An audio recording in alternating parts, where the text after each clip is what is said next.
Hi friends, welcome back to my channel master voice. আজকে আলোচনা করব রবীন্দ্রভারতী ইউনিভার্সিটি পার্ট 1। তোমরা যারা আমার চ্যানেলটি সাবস্ক্রাইব করেছো এখনো পর্যন্ত, তারা চ্যানেলটি সাবস্ক্রাইব করে অবশ্যই পাশে থাকা বেল আইকনটি ক্লিক করো। কোশ্চেন 2 নম্বর, রুসোর দর্শনে প্রাক সামাজিক ও সামাজিক জীবনের কিরূপ বর্ণনা পাওয়া যায় তা আলোচনা করো। রুসোর দর্শনে প্রাক সামাজিক জীবনকে প্রকৃতির রাজ্য হিসেবে বর্ণনা করা হয়েছে। এই অবস্থায় মানুষ ছিল স্বাধীন, সমান ও সুখী। মানুষের মধ্যে কোনো সামাজিক বৈষম্য ছিল না, সবাই ছিল সমান অধিকার ও মর্যাদার অধিকারী।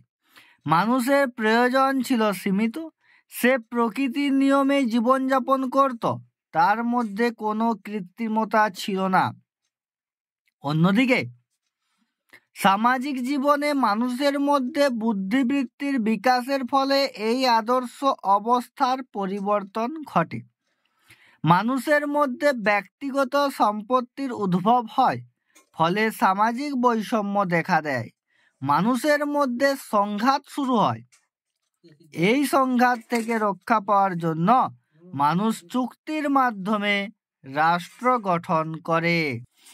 রুসো মনে করেন সামাজিক জীবনে মানুষের স্বাধীনতা ও সমতা ক্ষুণ্ণ হয়, মানুষ হয়ে পড়ে অন্যের অধীন, সামাজিক বৈষম্য ও সংঘাত বৃদ্ধি পায়। তবে রুসো এটাও মনে করেন যে সামাজিক জীবন মানুষকে নৈতিকতা ও সভ্যতা শেখায়।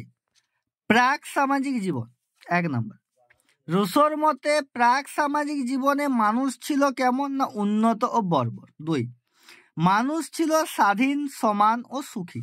3, মানুষের মধ্যে কোনো সামাজিক বৈষম্য ছিল না। 4, মানুষের প্রয়োজন ছিল সীমিত। 5, মানুষ প্রকৃতির নিয়মে জীবনযাপন করত। সামাজিক জীবন 1, রুসো মনে করেন সামাজিক জীবনে মানুষের মধ্যে বুদ্ধিবৃত্তির বিকাশের ফলে এই আদর্শ অবস্থার পরিবর্তন ঘটে। 2, মানুষের মধ্যে ব্যক্তিগত সম্পত্তির উদ্ভব হয়, ফলে সামাজিক বৈষম্য দেখা দেয়। 3, মানুষের মধ্যে সংঘাত শুরু হয়। এই সংঘাত থেকে রক্ষা পাওয়ার জন্য মানুষ চুক্তির মাধ্যমে রাষ্ট্র গঠন করে।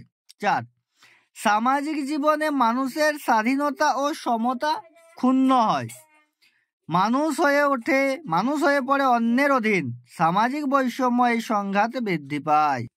উপসংহার, পরিশেষে বলা যায় রুসোর দর্শনে প্রাক সামাজিক ও সামাজিক জীবনের বর্ণনা আমাদেরকে সমাজ ও রাষ্ট্রের উন্নতির জন্য প্রেরণা যোগায়। রুসোর মতে প্রাক সামাজিক জীবনে মানুষের মধ্যে ছিল স্বাধীন ও সমান সুখী। তবে সামাজিক জীবনে মানুষের মধ্যে বুদ্ধিবৃত্তির বিকাশের ফলে এই আদর্শ অবস্থার পরিবর্তন ঘটে। সামাজিক বৈষম্য ও সংঘাত বৃদ্ধি পায়।